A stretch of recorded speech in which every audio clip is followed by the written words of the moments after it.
Behind the Castle Hill Lighthouse on America's North Atlantic coast stands the historic city of Newport, visiting place of American presidents from George Washington to John Kennedy, and the site of some of America's finest early architecture.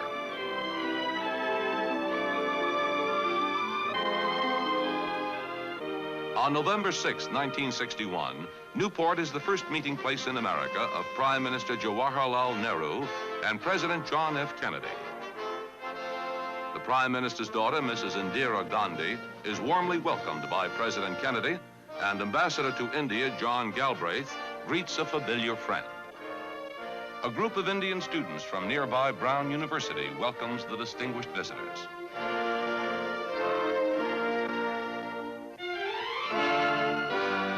Washington, D.C., capital of the United States.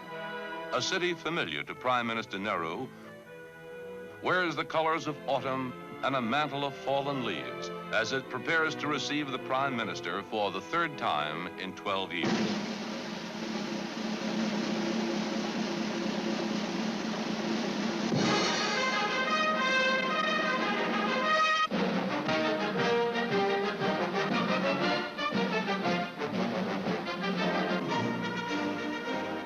President and Mrs. Kennedy escort Mr. Nehru and his daughter on the short flight from Newport to Washington aboard the presidential plane.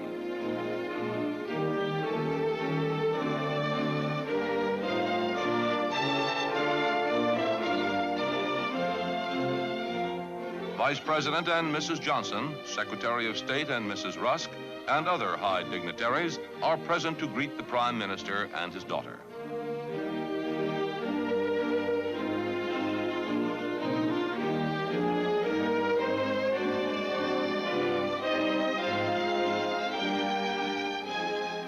The cordial atmosphere of the greeting reflects the great affection and high regard in which the American nation holds the Prime Minister and his daughter.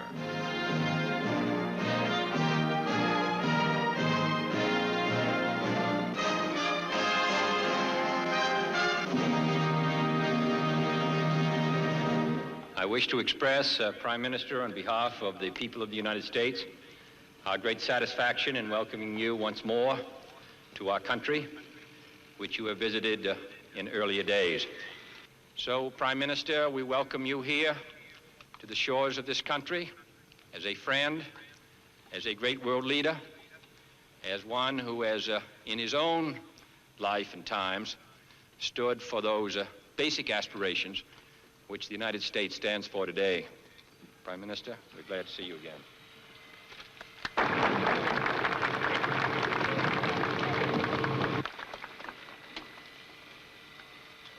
Mr. President, Ms. Kennedy, I feel deeply honored and happy being here again and to receive this great welcome from you, more particularly, not for the formal side of it, but for the friendship which animated your words. You have been good enough in the past also to refer to my country in terms which evoked a warm response in our hearts. I am grateful to you, sir, for your warm welcome, and to Mrs. Kennedy also.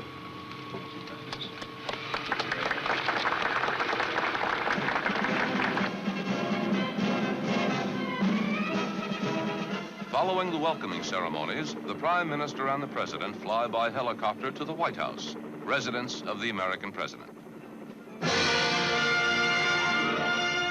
Throughout the capital city, there prevails an atmosphere of keen interest and curiosity in the Prime Minister's visit. Several meetings with President Kennedy are to be held, meetings which will permit an exchange of views and ideas between two men who will spare no effort in their pursuit of world peace.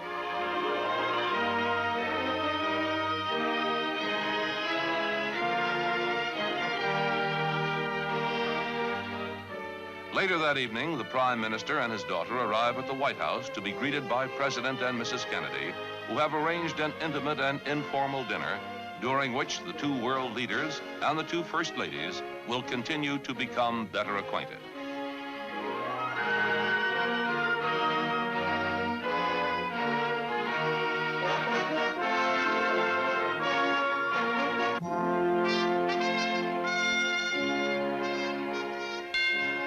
following morning, the nation's influential newspapers note the interest of the American people in the Prime Minister.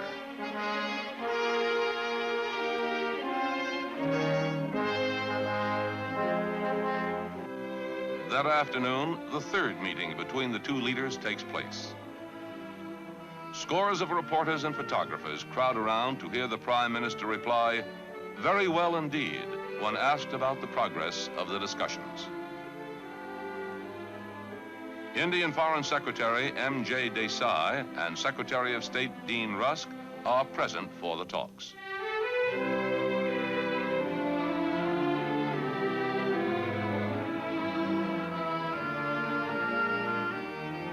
Several hours later, the President and Prime Minister emerge to tell the press that the free and very frank discussions had progressed well and covered a wide range of topics, from the protection of free and independent states to the control of nuclear testing.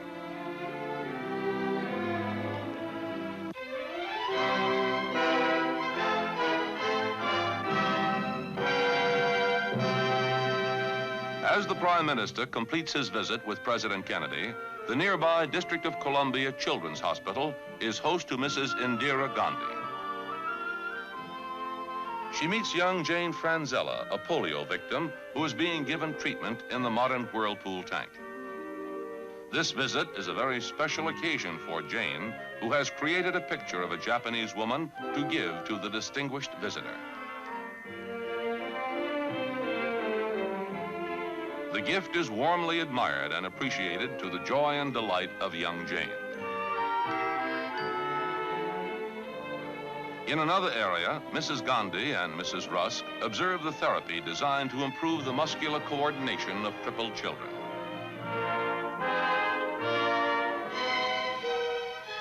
Later that evening at the newly decorated Indian Embassy, Ambassador and Mrs. B.K. Nehru give a reception in honor of the Prime Minister and his daughter. Distinguished visitors from the diplomatic world and old friends from the Washington community have come in large numbers to greet the visitors.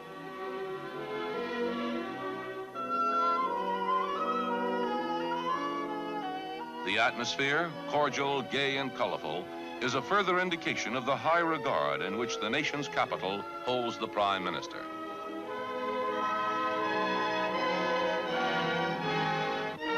On the next day of the Prime Minister's visit, Mr. Nehru is guest of the National Press Club, where several hundred correspondents of the national and world press have gathered to greet and listen to one of the world's most newsworthy figures.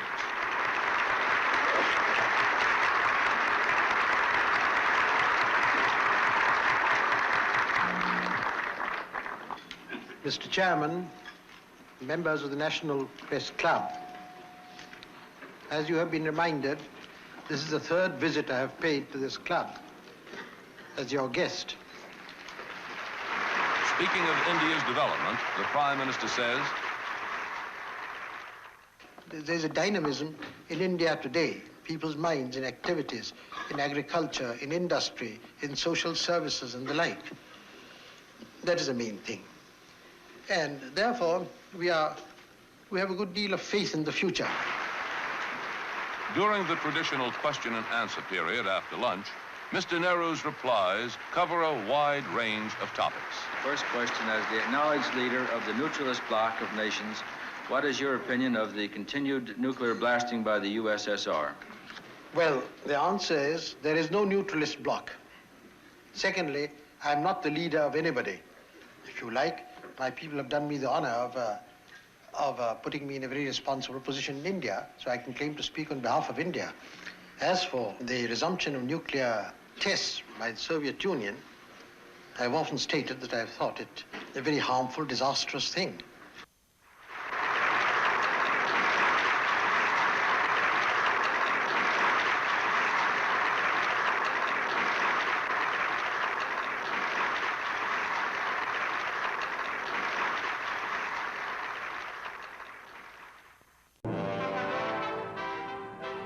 From Washington, where the two leaders established a warm relationship, the Prime Minister and his party fly to New York.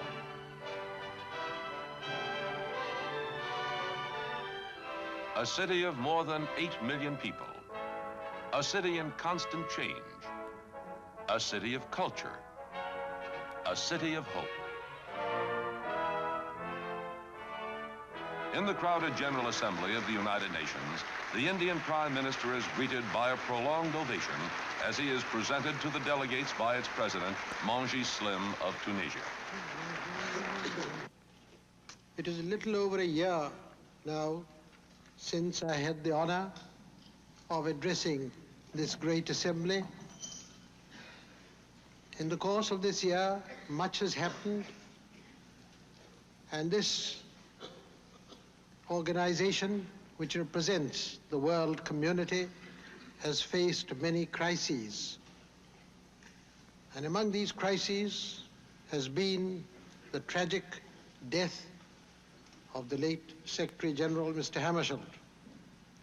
During his address, Prime Minister Nehru suggests that the tensions of the world might be lessened and the international atmosphere improved if the United Nations were to embark upon a World Cooperation Year, patterned after the International Geophysical Year, during which nations would increase cultural, scientific, and economic exchanges. Little is known or little is said about this cooperation that is going on, but a great deal is said about every point of conflict.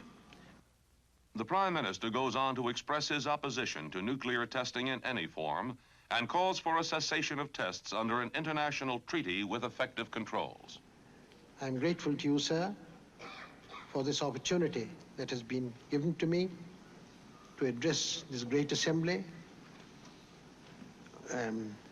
Again, I would repeat that the future of the world depends so much on the continuance of the United Nations organization. Without it, perhaps that future itself would end. Thank you, sir.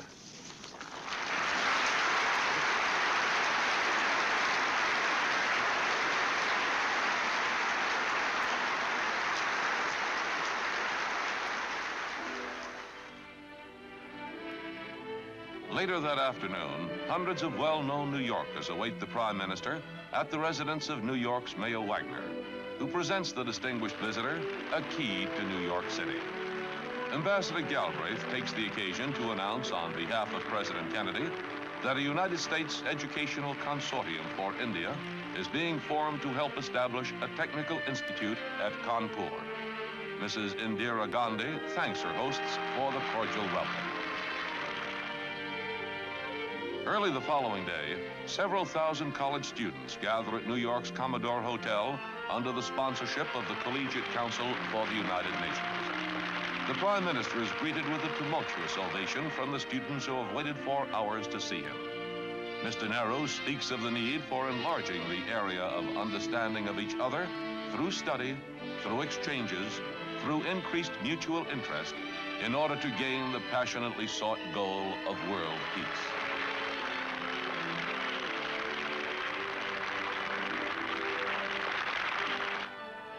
Later, the Prime Minister's unrelenting schedule takes him to Washington Square, campus of New York University, where hundreds of Indian students studying at the university wait to hear their Prime Minister.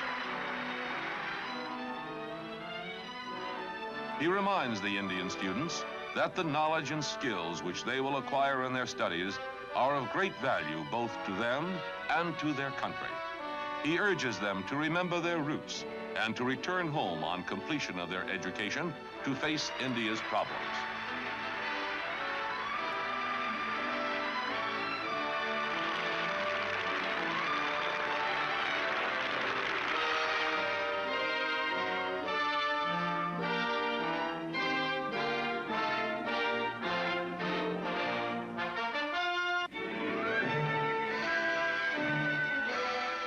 The next morning, the party flies completely across the nation to Los Angeles. The Prime Minister takes the occasion to glance at some of the many books given to him during his visit. As he flies over the American continent, the flight offers the reflective Indian leader a rare opportunity to relax.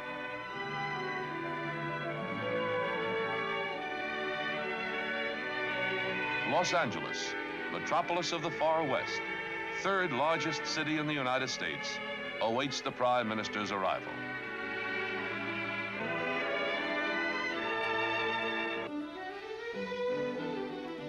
Mr. Nehru soon finds a few brief hours far away from the world of reality as he enters the magic kingdom of Disneyland, a fantasy park dedicated to the ideals, the dreams, and the hard facts which have created America. A replica of an early American train conveys the Prime Minister into the American yesterday.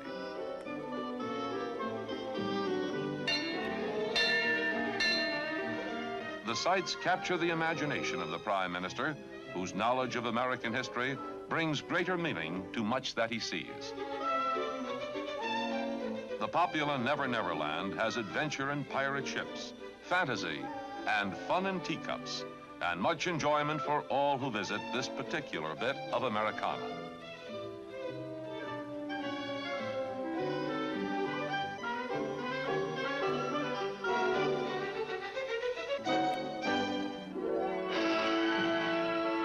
Toward evening, the Prime Minister and his party move on to their next engagement in a metropolis that has perhaps more automobile traffic than any city in the world. Los Angeles covers a vast area, as Mr. Nehru sees while he keeps his many engagements at widely separated points throughout the city.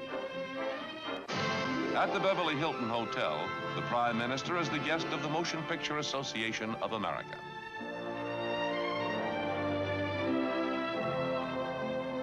Delighted stars arrive to greet the Prime Minister.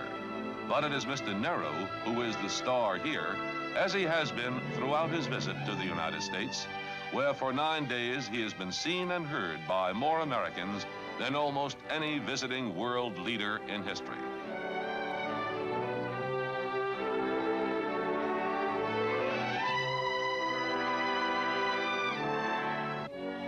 Next morning, Mr. Nehru visits the University of California at Los Angeles.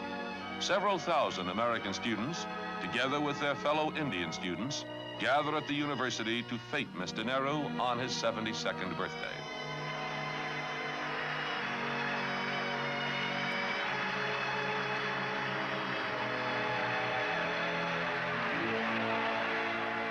As his visit draws to a close, Prime Minister Nehru casts his mind back over the events of the preceding week. He recalls his exchanges of opinion with President Kennedy and the response to his address before the General Assembly. He remembers the faces of New York University students and the many distinguished citizens who honored him and feted him throughout his visit.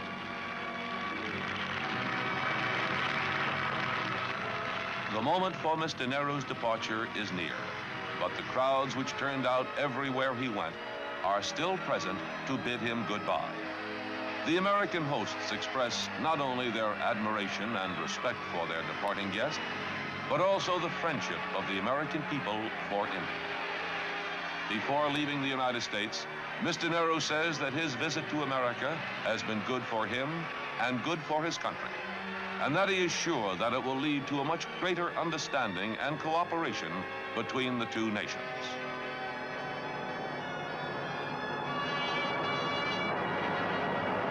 A welcome guest departs.